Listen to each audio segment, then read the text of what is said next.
પાંચમો સ્કંદ 11મો અધ્યાય રાજા રહુગણને ભરતજીનો ઉપદેશ। જળ ભરતે કહ્યું, હે રાજન, તમે અજ્ઞાની હોવા છતાં પણ પંડિતોની જેમ ઉપરની તર્ક વિતર્ક યુક્ત વાતો કરી રહ્યા છો, તેથી શ્રેષ્ઠ જ્ઞાનીઓમાં તમારી ગણના થઈ શકે નહીં। તત્વજ્ઞાની મનુષ્યો આ અવિચાર સિદ્ધ સ્વામી સેવક વગેરેના વ્યવહારને તત્વનો વિચાર કરતી વખતે સ્વીકારતા નથી। હે રાજન, એ જ પ્રમાણે ગૃહસ્થ ધર્મમાં કરવામાં આવતા મોટા મોટા યજ્ઞોનું વેદોમાં બહુ વિસ્તારથી વર્ણન થયેલ છે। એવી તે વેદવાણીમાં સર્વથા શુદ્ધ રાગદ્વેષ તથા હિંસા આદિ દોષોથી રહિત તત્વજ્ઞાનની વાત ઘણું કરીને કહેવામાં આવી નથી। જે મનુષ્યને ગૃહસ્થ યોગ્ય યજ્ઞ વગેરે કર્મોથી પ્રાપ્ત થતું સ્વર્ગ વગેરેનું સુખ સ્વપ્નવત ત્યાજ્ય છે તેમ નથી લાગતું, તેને તત્વનું જ્ઞાન કરાવવામાં સાક્ષાત ઉપનિષદ વચન પણ સમર્થ નથી। જ્યાં સુધી મનુષ્યનું મન સત્વગુણ રજોગુણ અથવા તમોગુણથી વ્યાપ્ત રહે છે ત્યાં સુધી તે નિરંકુશપણે તેની જ્ઞાનેન્દ્રિયો અને કર્મેન્દ્રિયો પાસે શુભ અને શુભ કર્મો કરાવતું રહે છે। આ મન જ વાસનામય છે અને વિષયોમાં આસક્ત છે। આ મનમાં ગુણોનો પ્રવાહ ચાલતો જ રહે છે અને તે રાગ દ્વેષાદિ વિકારોથી યુક્ત છે। આ 5 ભૂતોથી બનેલું સ્થૂળ શરીર, 10 ઇન્દ્રિયો અને મન, આ 16માં આ મન મુખ્ય છે। આ મન જ દેવ, તિર્યક આદિ ઉત્તમ અધમ ભિન્ન ભિન્ન શરીરનું નિર્માણ કરવામાં કારણ છે। આ માયામય મન સંસાર ચક્રમાં છેતરનારું છે। આ જ મન પોતાના શરીરના અભિમાની જીવ સાથે મળીને તેને કાળક્રમે પ્રાપ્ત થતા સુખ દુઃખો અને તેનાથી ભિન્ન તીવ્ર મોહરૂપી અવશ્યભાવી ફળોની અભિવ્યક્તિ કરે છે।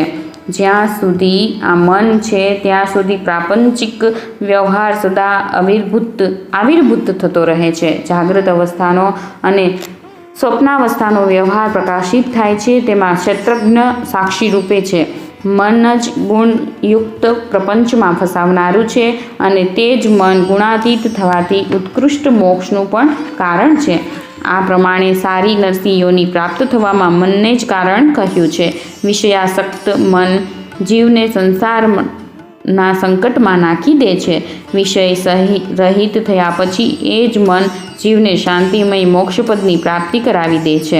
જેમ ઘીથી ભીંજાયેલી વાટને થનારા દીપકમાંથી તો ધુમાડાવાળી જ્યોત નીકળતી રહે છે અને જ્યારે ઘી સમાપ્ત થઈ જાય છે ત્યારે તે પોતાના કારણભૂત અગ્નિ તત્વમાં લીન થઈ જાય છે, તેવી જ રીતે વિષયો અને કર્મોથી આસક્ત થયેલું મન જાત જાતની વૃત્તિઓનો આશ્રય લેતું રહે છે અને તેમનામાંથી મુક્ત થઈ ગયા પછી તે પોતાના તત્વમાં લીન થઈ જાય છે। હે વીર શ્રેષ્ઠ, 5 કર્મેન્દ્રિયો, 5 જ્ઞાનેન્દ્રિયો અને 1 અહંકાર આ મનની 11 વૃત્તિઓ છે તથા 5 પ્રકારના કર્મો, 5 તન્માત્રાઓ અને 1 શરીર આ તેના આધારભૂત 11 વિષયો કહેવાય છે। ગંધ, રૂપ, સ્પર્શ, રસ અને શબ્દ આ જ્ઞાનેન્દ્રિયોના 5 વિષયો છે। મળત્યાગ, સંભોગ, ગમન, ભાષણ એટલે કે બોલવું અને આપ-લે વગેરેનો વ્યાપાર આ કર્મેન્દ્રિયોના 5 વિષયો છે તથા શરીરનો આ મારું છે એવી રીતે સ્વીકાર કરવો એ અહંકારનો વિષય છે। કેટલાક લોકો અહંકારને મનની 12મી વૃત્તિ અને તેના આશ્રયભૂત શરીરને 12મો વિષય માને છે। મનની આ 11 વૃત્તિઓ દ્રવ્ય એટલે કે વિષય, સ્વભાવ, આશય એટલે કે સંસ્કાર, કર્મ અને કાળ વડે સેંકડો હજારો અને કરોડો પ્રકારોમાં પરિણમે છે, પણ તેમની સત્તા એટલે કે અસ્તિત્વ ક્ષેત્રજ્ઞ આત્માની સત્તાને લીધે જ છે, આપમેળે અથવા પરસ્પર મળવાથી નથી। આમ હોવા છતાં પણ મન સાથે ક્ષેત્રજ્ઞ એટલે કે આત્માનો કોઈ સંબંધ નથી। આ તો જીવની જ માયા નિર્મિત ઉપાધિ છે। આ મન ઘણું કરીને સંસાર બંધનમાં નાખનારા અવિશુદ્ધ કર્મો કરવામાં જ પ્રવૃત્ત રહે છે। આની ઉપયુક્ત વૃત્તિઓ પ્રવાહ રૂપે કાયમ જ રહે છે। જાગૃત અવસ્થામાં અને સ્વપ્નાવસ્થામાં તે વૃત્તિઓ પ્રગટ થઈ જાય છે અને સુષુપ્તાવસ્થામાં છુપાઈ જાય છે।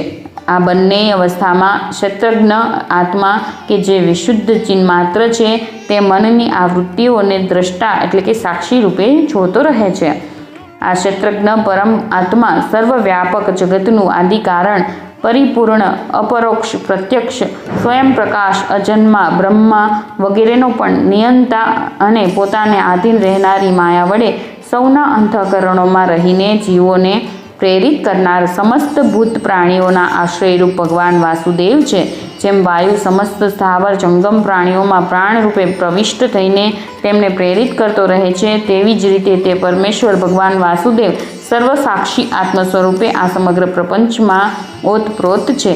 હે રાજન, મનુષ્ય જ્ઞાનોદય વડે આ માયાનો તિરસ્કાર કરીને બધામાંની આસક્તિ છોડીને તથા કામ ક્રોધ વગેરે 6 શત્રુઓને જીતીને જ્યાં સુધી આત્મતત્વને જાણી લેતો નથી અને તે જ્યાં સુધી આત્માની ઉપાધિરૂપ મનને સંસારના દુઃખોનું ક્ષેત્ર સમજતો નથી ત્યાં સુધી તે આ લોકમાં આમ જ ભટકતો રહે છે.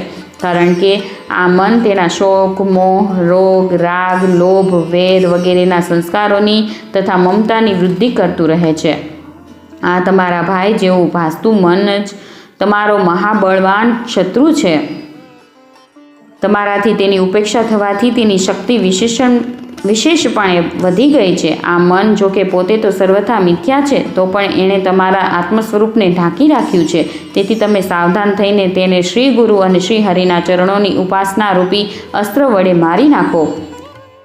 5મા સ્કંધ અંતર્ગત બ્રાહ્મણ રહુગણ સંવાદમાંનો 11મો અધ્યાય સમાપ્ત.